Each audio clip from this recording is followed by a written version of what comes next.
Hi friends, welcome to our channel. మీతో మీ Shri channel కి స్వాగతం. ఈ రోజు నేను మీకు చూపించబోయే రెసిపీ బ్రెడ్ శాండ్విచ్. ఇది మనము స్ట్రీట్ సైడ్స్ లోను బేకరీస్ లోను రెగ్యులర్ గా తింటూనే ఉంటాం. అదే టేస్ట్ వచ్చేలాగా మనం ఇప్పుడు ఇంట్లో చేసుకొని తింటాం అన్నమాట.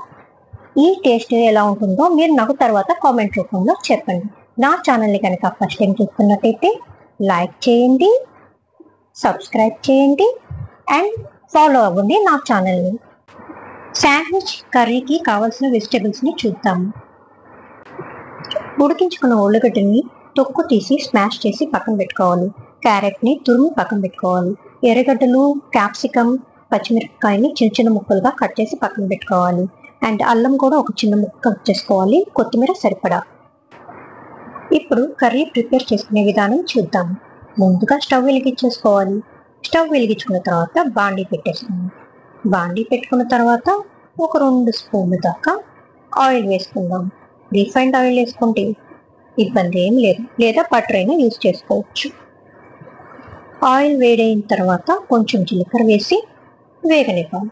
జీలకర్ర వేగిన తర్వాత పచ్చిమిరపకాయలను వేసేసుకోవాలి. ఫస్ట్ పచ్చిమిరపకాయలు వేసుకోవాలండి, ఎందుకంటే ఆయిల్ అంతా దానిలో కారం ఫీల్ చేస్తుంది అనమాట.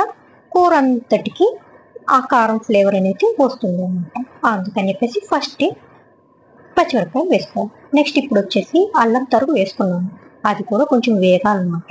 వేగిన తర్వాత కొంచెం పసుపు వేసుకోవాలి. ఈ పసుపు అనేది ఇప్పుడే ఎందుకు తీసుకుంటున్నాం అంటే కూరగాయలు తొందరగా మగ్గేదానికోసం అండ్ కొంచెం పసుపు వాసన కూడా తగ్గడం కోసం అనమాట. అండ్ నెక్స్ట్ ఇప్పుడు మనము ఇందాక తరిగి పెట్టేసుకున్న క్యాప్సికమ్ వేసేసుకోవాలన్నమాట. సో ఇప్పుడు క్యాప్సికమ్ని కూడా కొంచెం లైట్గా వేపుకుందాం. మరీ డీప్గా వేపకూడదండో టేస్ట్లు పోతాయి. అండ్ నెక్స్ట్ ఇప్పుడు ఆనియన్స్ యాడ్ చేసేసేయాలన్నమాట. చూస్తున్నారు కదా, 1.5 కప్ ఆనియన్స్ని వేసేసుకున్నాం. ఇప్పుడు దాన్ని కూడా షాలో ఫ్రై చేసుకుందాం అనమాట. అంటే లైట్గా వేపుకోవాలన్నమాట. మరీ ఎక్కువ వేగితే శాండ్విచ్ టేస్ట్ బాగోదండి. ఇప్పుడు క్యారెట్ తురుముని వేసేసుకున్నాం అనమాట.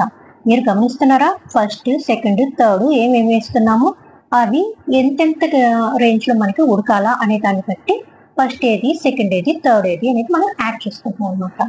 నెక్స్ట్ ఇవన్నీ అయిపోయిన తర్వాత లాస్ట్లో మ్యాష్ చేసి పెట్టేసుకున్న ఉల్లగడ్డల్ని యాడ్ చేసుకోవాలి. సో ఈ ఉల్లగడ్డ లాస్ట్లో ఏం చేస్తున్నాం అంటే అది ఆల్రెడీ ఊడిపోయింది కాబట్టి జస్ట్ అట్లాగా కలుపుకోవాలన్నమాట. అంతా కలిసిపోయిన తర్వాత కొంచెం ఉప్పుని యాడ్ చేసుకోవాలి. ఈ ఉప్పు కూరంతా పట్టేలాగా బాగా కలుపుకోవాలి. ఇంకా ఎటువంటి మసాలాలు యాడ్ చేయలేదు ఏందనుకుంటున్నారా? యాడ్ చేసేస్తున్నామండి ఇప్పుడే. మనం మ్యాగీ మసాలా అయినా యూజ్ చేసుకోవచ్చు, లేదా మార్కెట్లో దొరికే ఏ మసాలానైనా యూజ్ చేసుకోవచ్చు. దాన్ని 2 స్పూన్స్ వరకు మనం యాడ్ చేసుకోవాలి. చూస్తున్నారు కదా, నేనైతే యాడ్ చేసేసానండి. మసాలా కూరంతా కలిసేలాగా బాగా కలుపుకొని ఒక 2 మినిట్స్ వరకు మగ్గించాలి. ఎందుకనంటే ఆ మసాలా ఫ్లేవర్ అంతా మిగతా వెజిటబుల్స్ అన్ని తీసుకోవాలి కదా, అందుకోసం. అండ్ అంతా కలిసి ఒక 2 మినిట్స్ వేగిన తర్వాత మనం ఫైనల్గా కొత్తిమీరని చల్లుకొని స్టవ్ ఆపి దించేసుకోవాలి. శాండ్విచ్ కర్రీ రెడీ అయిపోయింది.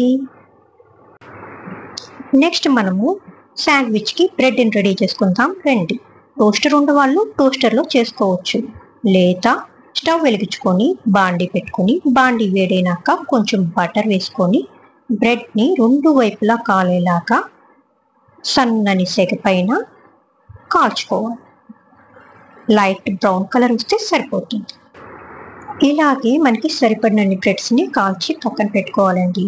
ఇప్పుడు మనం బ్రెడ్స్కి మయోనీస్ని, టమాటా కచప్ని ఒక లేయర్స్గా అప్లై చేసి దానిపైన కర్రీని పెట్టి రెండో బ్రెడ్కి కూడా సేమ్ మయోనీస్ అండ్ కచప్ని యాడ్ చేసుకొని పైన పెట్టుకుంటే శాండ్విచ్ రెడీ. చూసారు కదా మన శాండ్విచ్ ఎంత బాగొచ్చిందో. ఇంక టేస్ట్ అయితే సూపర్. ఈ రెసిపీ మీరు టేస్ట్ చేసి ఎలా ఉందో మీ కామెంట్స్ రూపంలో నాకు చెప్పండి. అండ్ ఈ వీడియో కనుక మీకు నచ్చినట్లయితే లైక్ చేసి, షేర్ చేసి, సబ్స్క్రైబ్ చేయండి. Thanks for watching.